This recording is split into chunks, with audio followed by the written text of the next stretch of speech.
지금 느헤미야에게 큰 시련이 닥쳤습니다. 7절 보면 산발랏과 도비아와 아라비아 사람들과 암몬 사람들과 아스돗 사람들이 예루살렘 성이 중수되어 그 허물어진 틈이 메꾸어져 간다 함을 듣고 심히 분노하여 했습니다. 여기 쭉 나오는 사람들은 그 당시 예루살렘 근교에 살고 있던 이방민족들입니다.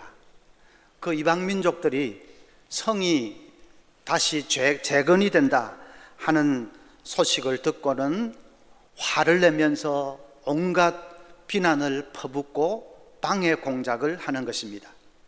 예루살렘 성이 든든히 서서 이스라엘 백성들이 다시금 흥왕하게 되는 것을 그들이 시기가 나서 견딜 수 없어 하는 것이죠.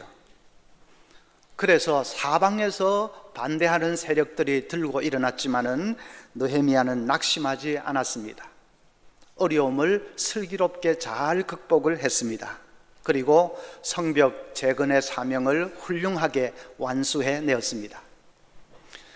오늘은 그가 어떻게 그 극심한 반대를 무릅쓰고 사명을 잘 완수할 수 있었는지 그것을 같이 살펴보려고 합니다.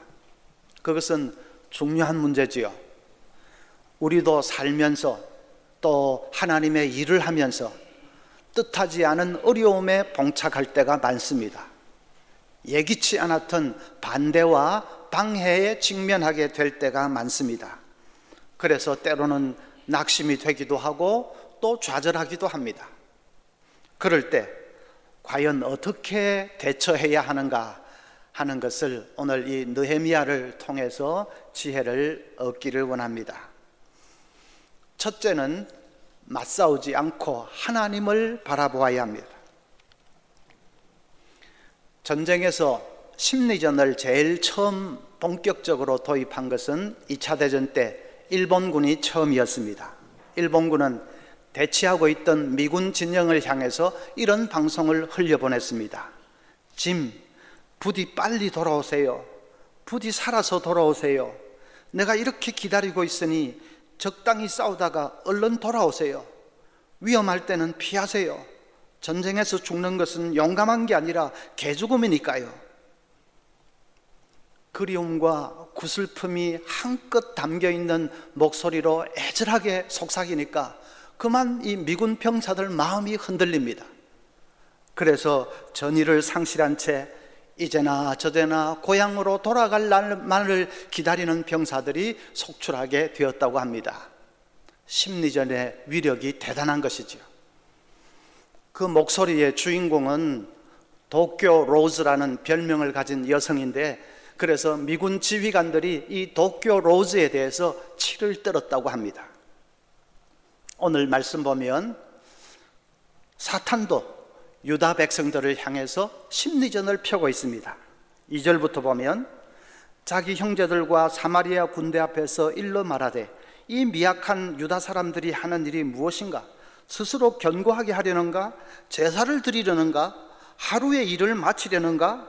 불탄 돌을 흙무더기에서 다시 일으키려는가? 하고 암몬 사람 도비아는 곁에 있다가 이르되 그들이 건축하는 돌 성벽은 여우가 올라가도 곧 무너지리라 하더라.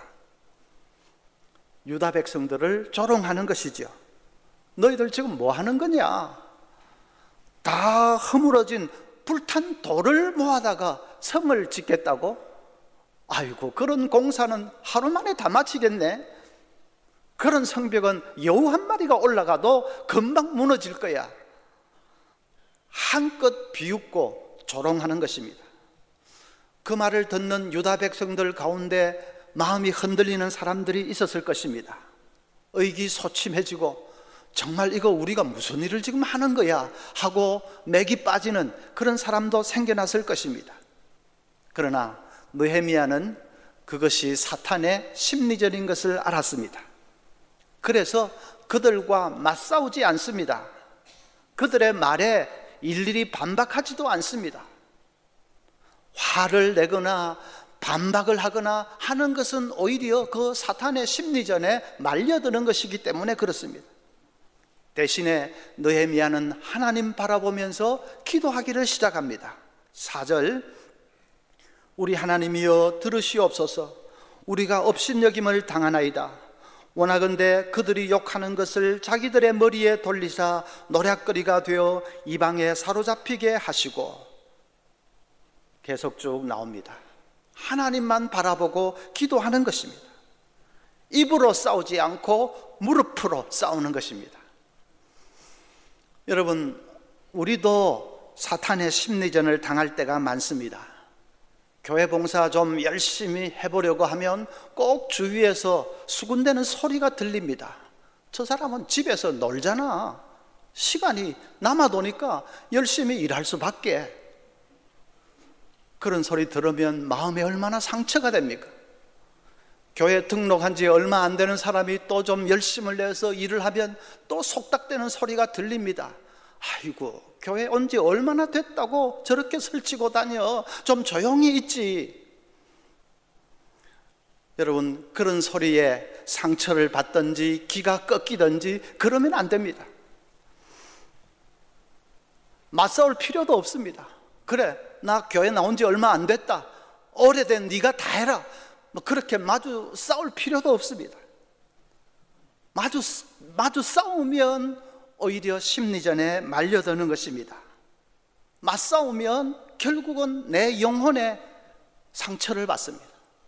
그리고 중단되는 것은 하나님의 일입니다. 그것은 사탄이 의도하는 바대로 되는 것이지요. 심리전에 말려드는 것이죠. 맞싸우지 말고 하나님 바라보고 기도하는 것입니다. 나를 구원해 주시고 천국 백성 삼아 주신 그 하나님 큰 사랑을 생각해 보십시오. 나를 교회로 불러주시고 하나님의 일을 하게 하시는 그 하나님의 뜻을 깊이 생각하는 것입니다. 하나님께서 내게 맡겨주신 이 세상을 섬기고 세상을 변혁시키는 이 사명이 얼마나 위대하고 영광스러운지를 깊이 묵상하는 것입니다. 그러면 어느덧 마음속에 든든한 확신이 깃들이기 시작합니다. 믿음의 심지가 다시금 견고하게 서게 됩니다. 그래서 반대 때문에 내가 영적으로 더 강해집니다. 방해가 있고 반대가 있었기 때문에 기도할 수 있게 되었고, 그리고 기도하기 때문에 내가 영적으로 더 강해지는 것입니다. 그래서 바울 사도는 핍박이 오히려 복이라 그렇게 말했습니다. 고린도후서 1장 9절에 우리 마음에 사형 선고를 받은 줄 알았으니 이는 우리로 자기를 의뢰하지 말고 오직 죽은 자를 다시 살리시는 하나님만 의뢰하게 하심이라. 바울 사도가 사형 선고를 받은 것 같은 그런 혹독한 시련을 당하게 되었는데, 그런데 그 결과 어떻게 됐다고요? 자기를 의지하지 않고 하나님만 의지하게 되었다. 이제는 살든지 죽든지 하나님만 바라보는 믿음의 사람이 되었다. 그렇게 고백합니다. 그래서 시련이 오히려 축복이 되었다는 것입니다. 어떤 물리학자는 이렇게 말했습니다. 비행기의 원리는 공기의 저항으로 인해서 물체가 뜬다는 것이다. 공기의 저항이 없으면 물체는 뜨지 않는다. 모든 우주의 법칙은 그와 같은 저항의 법칙 위에 존재한다. 그렇죠? 저항이 있기 때문에 비행기는 뜰 수 있습니다. 아무 저항, 공기의 저항이 없으면 뜨지를 못합니다. 여러분, 반대에 부딪힐 때에 낙심할 것이 아니라 그런 반대가 있고 저항이 있기 때문에 내가 뜰 수 있다는 것을 기억하십시오. 그런 시련이 있기 때문에 내가 더 성장할 수 있고 더 강해질 수 있다는 것을 기억하셔야 됩니다. 그래서 반대는 우리에게 낙심을 주는 것이 아니라 그건 오히려 우리에게 기회입니다. 중요한 것은 맞싸우지 않고 전심으로 하나님 바라보면서 엎드려 기도하는 그것이 중요합니다. 기도의 성자 조지 밀러는 이렇게 말했습니다. 무릎으로 인생의 싸움을 싸우는 것을 배우지 못한 사람은 아직도 기독교 신앙의 ABC를 모르는 사람이다. 무릎으로 인생의 싸움을 싸우는 것을 배우지 못한 사람은 아직 기독교에 입문하지 못한 것이다. 말로 싸우지 말고 무릎으로 싸울 수 있어야 합니다. 그러면 사탄이 제 아무리 반대를 해도, 제 아무리 심리전을 써도 우리는 넉넉히 이길 수 있습니다. 둘째로는 당황하지 말고 대비책을 세워놓아야 합니다. 이방 민족들은 심리전으로 안 되니까 이제는 무력으로 건축을 저지하려고 합니다. 11절에 보면 우리의 원수들은 이르기를 그들이 알지 못하고 보지 못하는 사이에 우리가 그들 가운데 달려 들어가서 살육하여 역사를 그치게 하리라 하고, 요즘으로 치면 테러를 일으키자는 것입니다. 동시다발적으로 테러를 일으켜서 건축을 무산시키자 하는 것입니다. 그 음모에 대해서 느헤미야는 발빠르게 대비를 했습니다. 파수꾼을 세워놓고 그 파수꾼이 주야로 깨어서 망을 보게 했습니다. 그리고 백성들을 이제 두 부류로 나누어서 한쪽은 일을 하고 한쪽은 완전 무장을 한 채 만일의 사태에 대비하게 했습니다. 그리고 일을 하는 그 백성들도 허리에는 칼을 차고 무장을 한 채 일을 하게 했습니다. 그리고 총독 느헤미야 곁에는 나팔수를 한 사람 세워놓았습니다. 그래서 어떤 급한 연락이 오면 그 나팔수가 나팔을 힘차게 불어서 백성들이 어디에 흩어져서 일을 하고 있든지 그 나팔 소리를 들으면 다 달려가서 그래서 함께 전투를 치르도록 그렇게 했습니다. 여러분, 이 모든 이 여러 가지 방안들을 느헤미야가 즉흥적으로 생각을 해냈을까요? 아닙니다. 미리 생각을 하고 대비를 한 것입니다. 느헤미야는 이방 민족들이 말로서 방해를 하다가 안 되면 무력을 사용할 가능성이 충분히 있다는 것을 예상을 했습니다. 그래서 그런 경우를 대비해서 철저하게 대비책을 세워놓은 것입니다. 그러니까 지금 사태가 터지니까 즉각 바로바로 지시를 할 수 있는 것이죠. 지도자는 그래야 됩니다. 지도자는 돌발 사태가 발생할 것을 생각을 하고 대비를 미리 잘 해야 합니다. 그런 것을 플랜 B라고 합니다. 자기가 생각하는 방향으로 일이 순조롭게 진행만 되면 처음 계획 플랜 A만으로 충분하지요. 그러나 세상 일이 어디 그렇습니까? 생각지도 못한 그런 돌발 사태가 발생할 수 있습니다. 그럴 때를 대비해서 플랜 B를 잘 수립을 해놓아야 합니다. 삼성전자는 2010년도 1분기 영업이익이 4조 3천억이었습니다. 전년 동기 대비 매출은 18.6%, 영업이익은 무려 628%나 증가한 사상 최대의 실적을 올렸습니다. 그때 이건희 회장이 뭐라고 말했는지 아십니까? 지금이 진짜 위기다. 삼성도 언제 어떻게 될지 모른다. 10년 내 삼성을 대표하는 사업과 제품은 대부분 사라질 것이다. 그러면서 위기 상황에 대해서 대비책을 세워 놓을 것을 주문했습니다. 플랜 B를 확실하게 세워 놓을 것을 주문한 것입니다. 그렇게 대비를 해왔기 때문에 이 어려운 시기까지 삼성이 저렇게 살아남아 있는지 모릅니다. 인간관계나 또 세일즈 분야에서 이 설득의 달인이라는 설득의 달인들이 있는데, 그런 사람들 특징은 언제나 상대방에게서 NO라는 답이 올 것을 예상을 합니다. 그리고 그에 대한 대비책을 마련해 놓고 접근을 합니다. 처음에 안을 내밀었다가 상대방이 NO를 하면 제2안을 내밀고, 그것도 거부를 당하면 제3안을 내밉니다. 그것이 성공하는 사람들의 특징입니다. 그런데 실패하는 사람들은 자기의 안이 받아들여지지 않을 것을 잘 생각을 안 씁니다. 자기 의견이 거부당하는 것은 생각만 해도 두려워서 그래서 생각조차를 잘 안 하려고 합니다. 그러다가 거부를 당하면 그만 당황하고 그 자리에서 주저앉아 버리는 것이죠. 실패하는 사람들은 그렇습니다. 머피의 법칙이라는 것이 있습니다. 안 좋은 일은 꼭 연달아서 일어난다 하는 것이 머피의 법칙입니다. 초상도 줄초상이 있듯이 안 좋은 일은 꼭 연달아 일어난다. 그게 머피의 법칙입니다. 직장에서 일어나는 머피의 법칙이 어떤 것이 있느냐?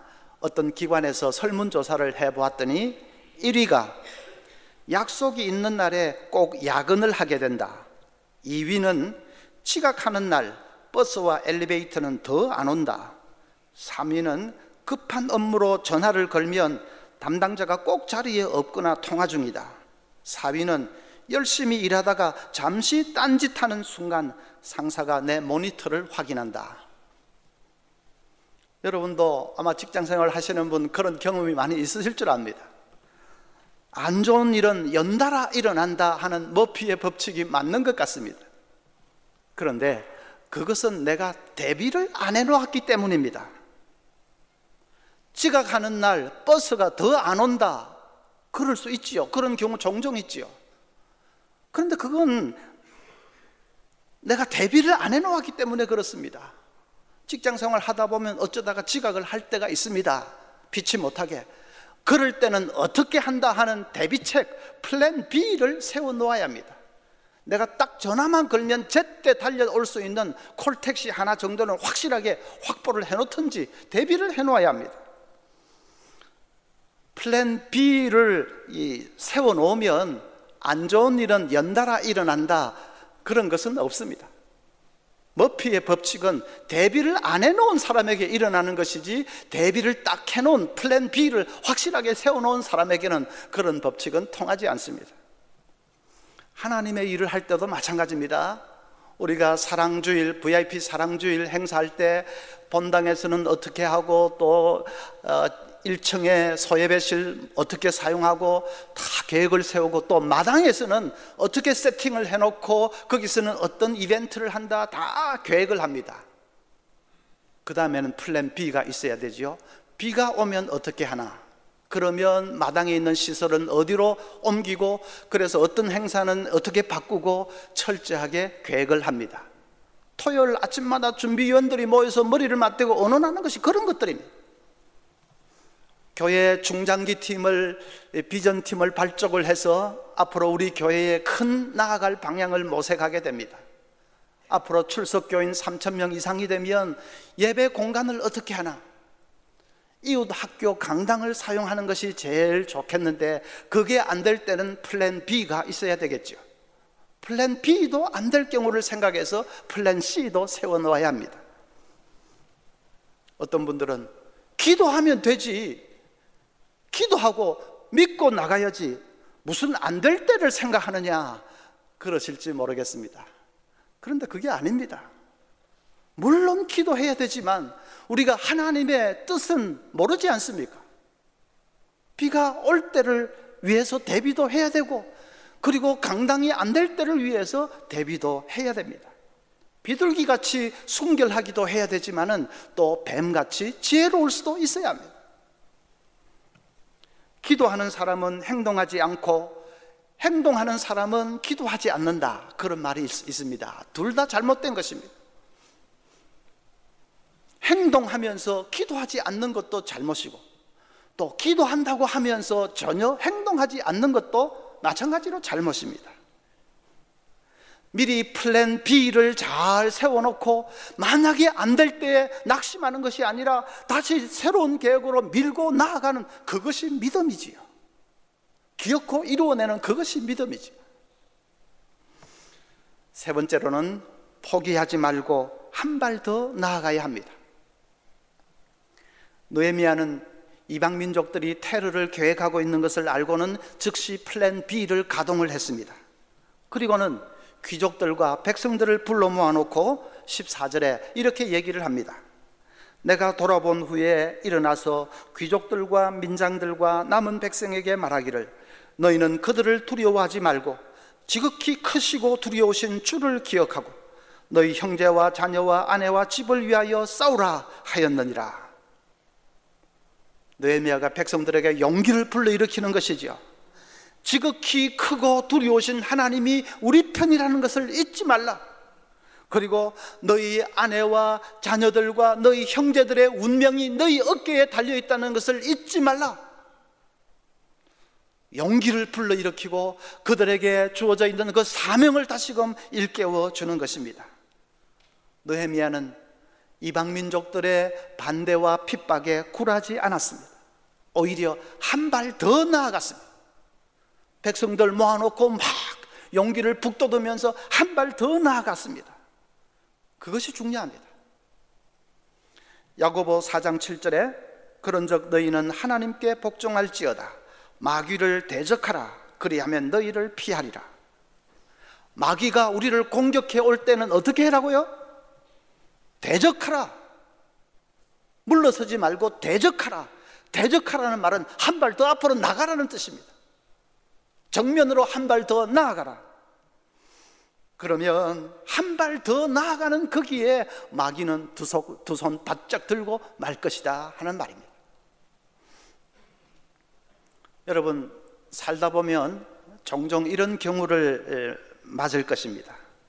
누가 나에게 뭘 자꾸 부탁을 합니다.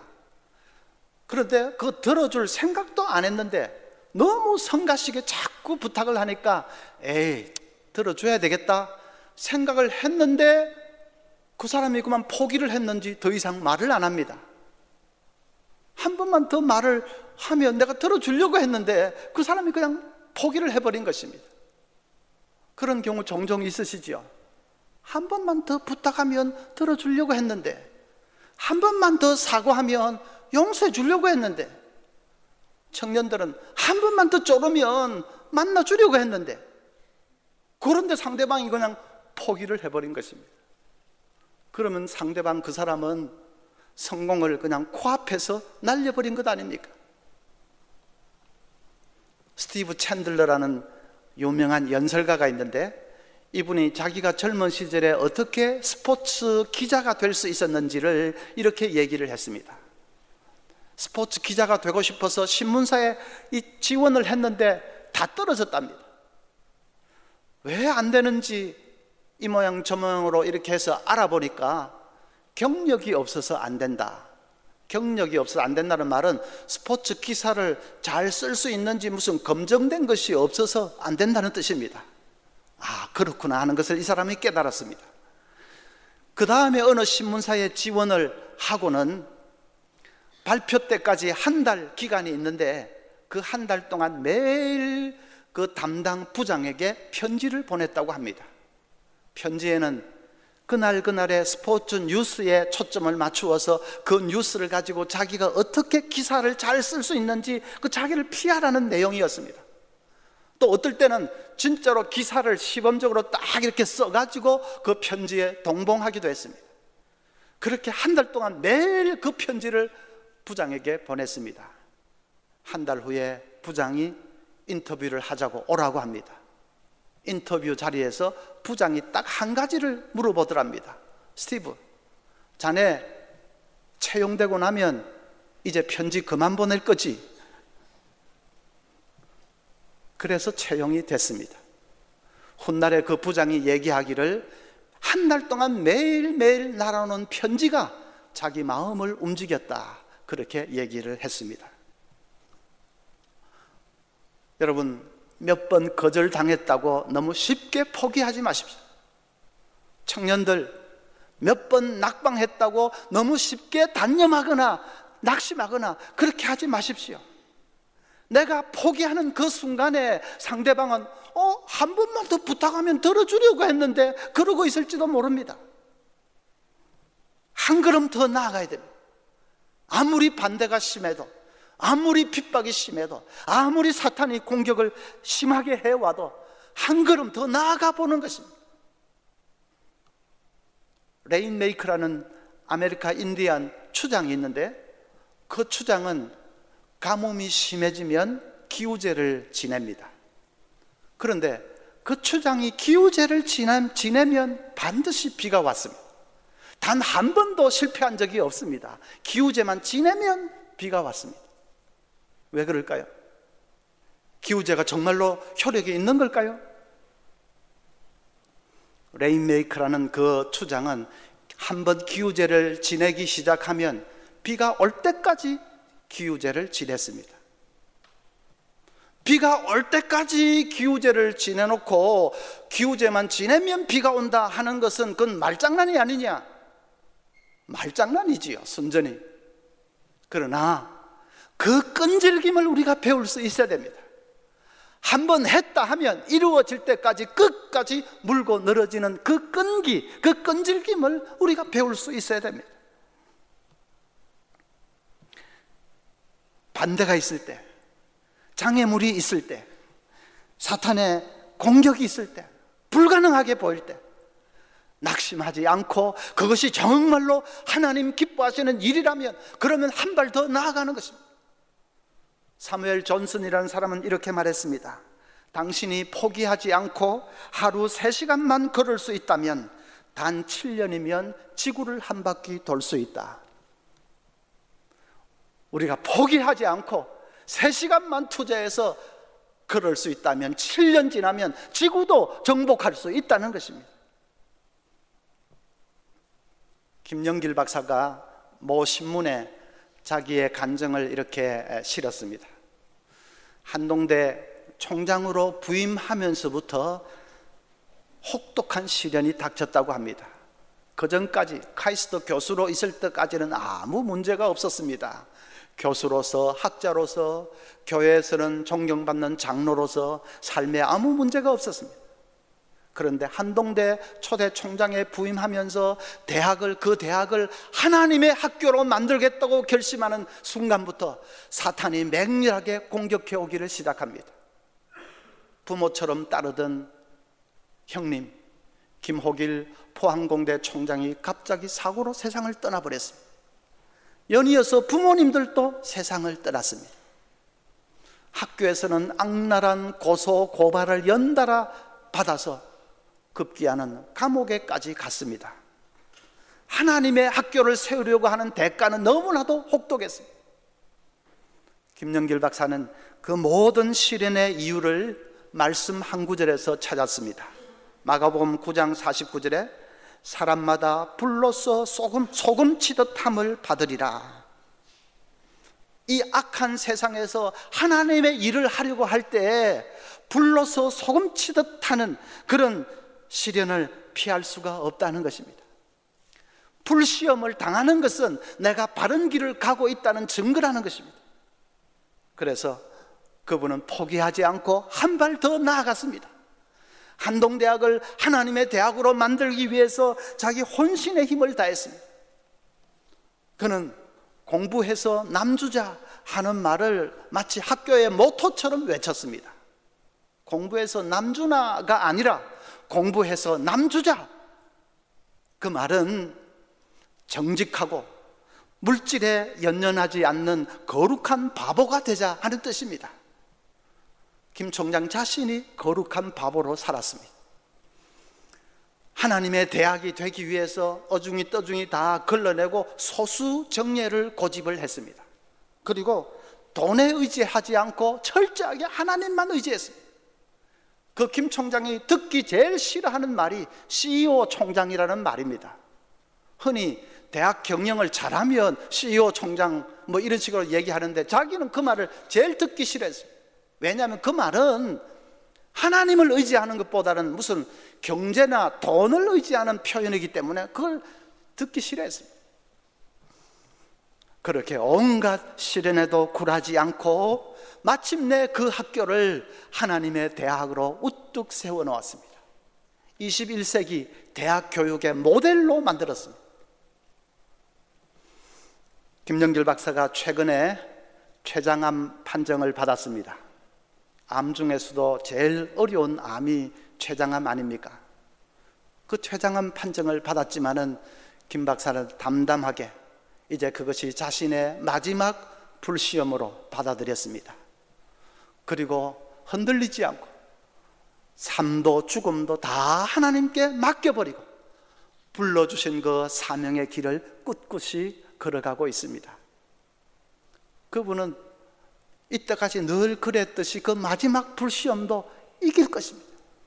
제가 생각하기에 그거 잘 통과하고 승리할 것입니다. 여러분, 하나님의 일을 하면서 여러 가지 극심한 반대에 부딪힐 때에 어떻게 해야 됩니까? 엎드려 무릎 꿇고 하나님 바라보고 부르짖고 기도하십시오. 말로서 주먹으로서 싸우는 것이 아니라 무릎으로 싸우십시오. 그러면 내가 그 반대 때문에 더 강해질 수 있습니다. 플랜 B를 잘 세워놓고 지혜롭게 잘 대비하는 것입니다. 그리고 한 걸음 더 나아가는 것입니다. 한 걸음 더 굴하지 아니하고 나아가는 것입니다. 그러면 마귀도 두 손 바짝 들고 말 것입니다.